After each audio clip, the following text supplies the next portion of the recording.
7-3-9-2 Shri Siddharoodha Swamiji Hubballi junction ಇಂದ Bengaluru platform ಸಂಖ್ಯೆ 3 ಇಂದ ರವಾನಿಸುವುದು. ಧನ್ಯವಾದ.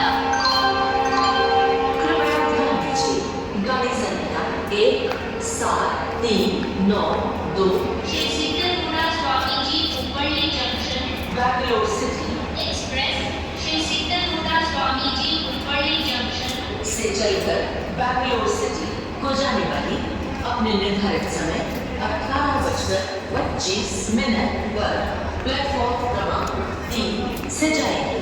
धन्यवाद।